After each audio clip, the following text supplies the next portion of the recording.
Hi, are you guys staying in messy marriage for your kids? Especially women. Many women, uh, in fact, many men also, think that because you love your kids so much, it is better to stay together no matter how much of turmoil it is, because the child needs father, the child needs mother. So let's, continue to stay together.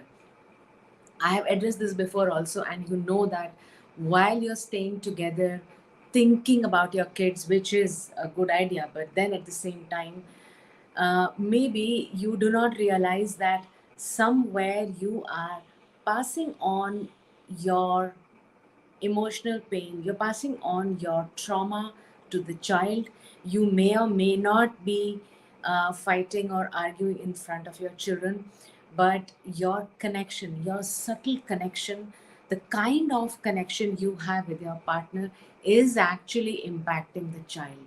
Now, you will not know at the face of it how that impact is going to happen, but if you go and see the child in different settings, especially in school settings, especially in the settings where he's attending birthday parties, etc., you will know how it is impacting him or her if the children are small.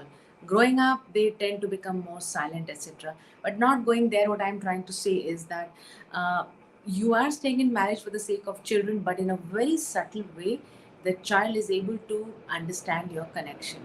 Now, the best way forward, the best thing to do actually is to work on your relationship, and then it is going to change the entire scenario for your child as well. But for some reason, if you're not able to work on your relationship, or I know a couple who thought their child is just about 10 years, but they have thought that the moment child turns 18, they would be taking a decision to part. But that's not a very good idea. Either you work on it, or if you cannot work on it, you leave, or I am telling you the mid path today. You see, there are family rituals in every family. It is these family rituals which will serve as a mid path wherein it will help your child to absorb whatever the negative currents between you and your spouse might be. Now, for instance, family rituals can be, one of my clients, her family ritual was that they would, in every family member's birthday, they would prepare some sweets at home. Indian client, they would prepare suji ka halwa at home. So no matter what happens, they would not be speaking for days together. They would be giving each other that kind of a cold shoulder. But then when, if during that time there is family member's birthday, either husband or wife or two children, they would always prepare the sweet at home, and all the members of the family would have that sweet together. So even if husband and wife are not talking, the halwa would still get prepared and they would all have it together. And another thing that was customary, that was a ritual, was that they will always take a family picture on their children's birthday. Now that was the family ritual they had.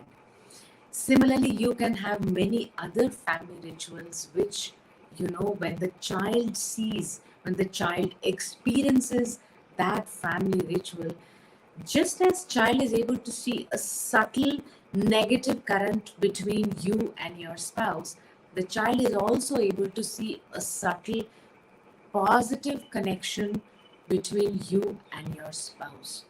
Now, you think that it is not positive and it is just a ritual that you're following. But from the child's perspective, this little child is able to see some kind of a connection. This child is able to see some kind of a bond between two of you. Whether that bond is there or not, but the child is able to perceive that as a bond, which then helps the child to absorb those, you know, the negative things that he or she is witnessing all the time. So if you are staying in your child, you are staying in your marriage because of your child, then ensure that instead of, I mean, negative, I mean, the trauma is definitely getting passed on, for which you need to work on yourself, for which you need to actually heal yourself. But in case you're not doing that, then have some family ritual. uh, I would say at least 5 to 6 or 7 rituals in a year. If you're not doing anything else in terms of working on yourself or relationship, 5 to 7 rituals in a year, which is going to make the child feel comfortable. When the child grows up, he or she understands, and then you can have a talk. But until then, these rituals are going to help the child stay with peace, stay with some hope, and that impact of trauma is going to be slightly less than if these rituals are not there. This is just a mid path. I am telling you, this is not the solution, but a mid path for those of you who are not doing anything about their relationship, who are not doing anything about healing their own selves. For them, this is the mid path. All right. So do come up with 5 to 7 rituals. I'm sure you might be having some. Continue to follow them irrespective of whichever way your whichever direction your relationship might be going. And I am very curious to know what those rituals are that you have added or modified or done away with, wherein you see that there is no point in having that ritual. So do write the rituals that you're following in the comment box, and how has your experience been with those rituals, and when you add more, then what is the impact you see on your child. Okay, so that's from me to you today. And I would definitely also love to have your thoughts on today's video, your suggestions, because I'm also learning in that process. I always learn from my clients, so I would also love to add your thoughts into my learnings. I would love to add your thoughts into my sessions with my clients. I am definitely and surely looking forward to this. That's all for today. And if you wish to ask, I see some people on live, so many thanks. And if you wish to ask any questions, please feel free to type them, and I will answer it here and now. If not, no worries, you can type them later on, and I will be more than happy to answer those questions. Thank you so much for watching this, and I really hope um, you are going ahead with the challenges that I am giving you through these videos.